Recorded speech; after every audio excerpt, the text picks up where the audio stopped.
এই নিরামিষ পটলের রেসিপিটা একবার বানালে তোমরা আর কেউ বলতে পারবে না যে পটল তোমাদের একদম পছন্দ না। তো প্রথমে আমি এখানে ছানাটাকে বানিয়ে নেব। তারপরে পটলগুলোর গাটা ভালো করে আঁচড়ে বীজটাকে বার করে নেব। পটলগুলো একটু বড় হলে খুব সুবিধা হয়। তারপরে একটা মিক্সার জারের মধ্যে অল্প একটু পোস্ত, চালমগর, কাজু বাদাম আর একটু দই আর একটু জল দিয়ে কিছুক্ষণ ভিজিয়ে রাখবো। দেন একটা প্যানের মধ্যে অল্প একটু সর্ষের তেল আর অল্প একটু ঘি দিয়ে পটলগুলোকে খুব সময় নিয়ে আস্তে আস্তে ভাবে ভেজে নিতে হবে। তার মধ্যে সামান্য হলুদ গুঁড়ো আর একটুখানি নুন দিয়ে পটলগুলোকে হালকা দুপাশ ভেজে তুলে নিতে হবে। দেন ওই প্যানের মধ্যে অল্প একটুখানি ঘি আর ছানার টুকরোটা দিয়ে স্ম্যাশ করে নিতে হবে ভালো করে। তোমরা চাইলে এখানে গ্রেট করেও নিতে পারো।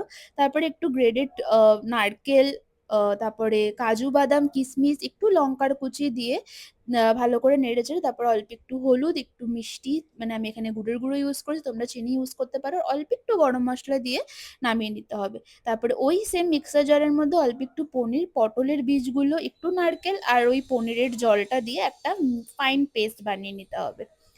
তারপরে পটলগুলোর মধ্যে খুব আস্তেভাবে পুরগুলো ভরতে হবে। পটলগুলো একটু বড় হলে খুব ভালো হয়, আমি পাইনি। তো পুরগুলো ভরার পরে ওই সেম প্যানে অল্প একটু তেল দিয়ে গরম মশলা ফোড়ন দিয়ে নিতে হবে, যেরকম দারচিনি, লবঙ্গ আর এলাচ।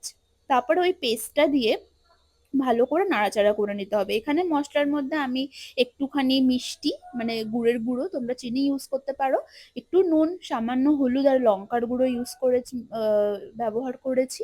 তো এখানে ভালো করে নাড়াচাড়া করতে থাকতে হবে যাতে একদম নিচে লেগে না যায়। আর একদম খেয়াল রাখতে হবে যাতে এই সময় গ্যাসের ফ্লেমটা একদম মিডিয়াম টু লো থাকে।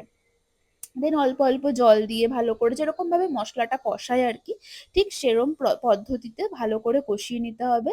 দেন তোমাদের যতটা গ্রেভি দরকার ততটা জল অ্যাড করবে। আমি এখানে একটু গ্রেভিটা বেশি বানাবো।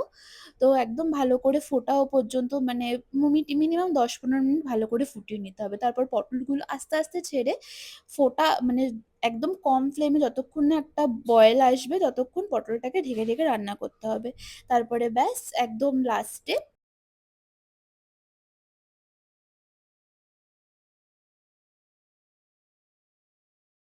সামান্য গরম মসলা আর ঘি দিয়ে 5 মিনিট ঢেকে রান্না করে নাও, ব্যাস রেডি। অত্যাধিক ভালো হয় রান্নাটা, তোমরাও বাড়িতে বানাও। আর যদি বানিয়ে থাকো আমাকে একদম জানাতে ভুলো